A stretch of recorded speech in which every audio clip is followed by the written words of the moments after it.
go again. Andrea Scaramuzza, Salut. le retour. Ça fait longtemps qu'on n'a pas fait une petite vidéo avec Andrea. On en a tourné avant le marathon des sables, mais j'ai pas eu le temps de les monter, elles sont pas encore en ligne. Alors Andrea, c'est notre spécialiste maison de Brooks et il nous a testé deux nouvelles paires de Brooks. Oui. Il y a la Bedlam. Ouais. On avait fait la présentation ici même sur ton balcon il y a de ça un petit mois à peu près. Hein. Donc il y a la Bedlam. On voit bien Bedlam et l'autre c'est là Et la 36. et la Transcend 6. Voilà. Alors comme on a raté le carnaval de Venise, on n'a pas fait de vidéo un peu spéciale pour le carnaval de Venise. Du coup, je fais un Dommage. petit cut et je reprends juste après.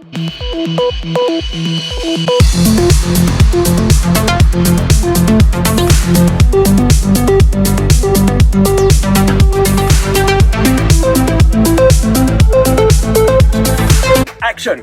Salut. Tu as fait quelque chose.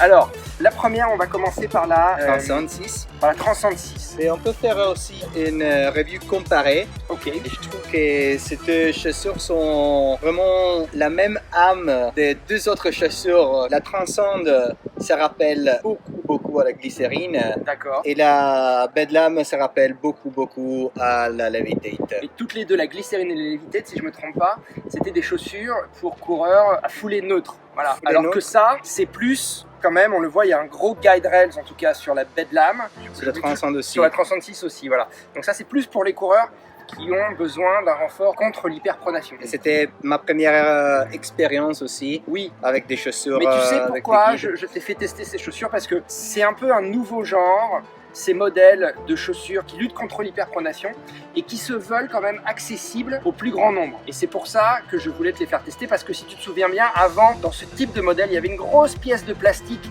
qui était ici sur la semelle intermédiaire, mais sur le côté intérieur de chaque chaussure, et qui bloquait littéralement le pied pour pas qu'il vrille comme ça. Hein. Et c'est plus le cas, c'est-à-dire que ça accompagne davantage la foulée, ça se fait plus en douceur. Il y a moins de blocage, quoi, c'est moins contraignant. Je te confirme que c'est pas du tout le cas. Dans les deux chaussures, j'ai trouvé une neutralité. Neutralité, oui. Dans la foulée, tu sens pas qu'il y a des guides. D'accord. Tu sens seulement que ta foulée, c'est un peu plus firme, un peu plus dirigé, mais tu sens pas une action par un élément extérieur. C'est pas contraignant. J'ai remarqué dans les deux chaussures une connexion avec les modèles sans le rails, sans le guide. Comme ça, ici, on a le même caractère de la glycérine. Ouais. On a une semelle intermédiaire très souple, mais en même temps qui donne beaucoup de dynamisme quand tu commences à courir un peu plus. D'accord. Et surtout de confort incroyable. Ah ouais, parce que ça c'est très Brooks, hein. Vraiment enfin, je crois, super. Parce que c'est ce que tu me dis à chaque fois. Hein. Et ça c'est vraiment très intéressant pour des coureurs peut-être un peu plus lourds que moi. Ouais. Toi tu pèses combien? 63, 64. Comme ça c'est un peu léger. Hein. Je le sens.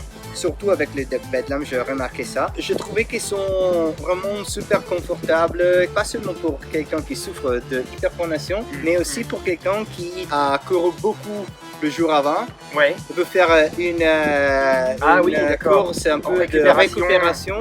Et... Alors on voit quand même, pardon, hein, c'est pas super rigide, mais c'est quand même un petit peu rigide. C'est-à-dire qu'on sent quand même qu'ici, il y a un bon renfort, quoi, que le guide rail, il doit faire son boulot, hein, parce que c'est quand même pas évident. Alors que là, tu nous en parleras, mais il y a quand même beaucoup plus de souplesse. Hein. Ben, tu vois que le rail dans le Bedlam, c'est pas seulement avec un gros poids sur le côté latéral postérieur, mais c'est sur toute la chaussure. Ouais, mais ça a beau être sur toute la chaussure, je l'applique sans trop de problème, quoi. Tu vois, alors que la Transcend, franchement, c'est beaucoup plus rigide. Hein. Il faudrait faire des tests mécaniques, hein, pour que ce soit bien précis. Là, je vous le fais comme ça rapidement, mais d'accord. Et sont des chaussures vraiment différentes comme caractère. Donc ça ressemble à la glycérine. À la glycérine, d'accord. Vraiment beaucoup. Glycérine plus guide rail, quoi. Ouais. Si on utilise la glycérine normalement et on veut une chaussure pour récupération, pour des courses plus longues, où on peut avoir besoin d'un peu d'aide parce que peut-être nous aussi on arrive à être un peu plus fatigué, on laisse un peu tomber les gens à l'intérieur. Peut-être même une chaussure, parce que je vois il y a quand même un bon amorti pour aller au-delà du marathon. Bah oui. Les mecs qui font des 100 bornes et tout, ça peut être pas mal. Ça peut être vraiment une possibilité. Ok, donc ça c'était la Transcend. Beaucoup d'espace pour le pied, la transpiration c'est parfait. C'est vraiment comme la glycérine. 37,6. 37,6 les amis, comme la glycérine. Ok, super.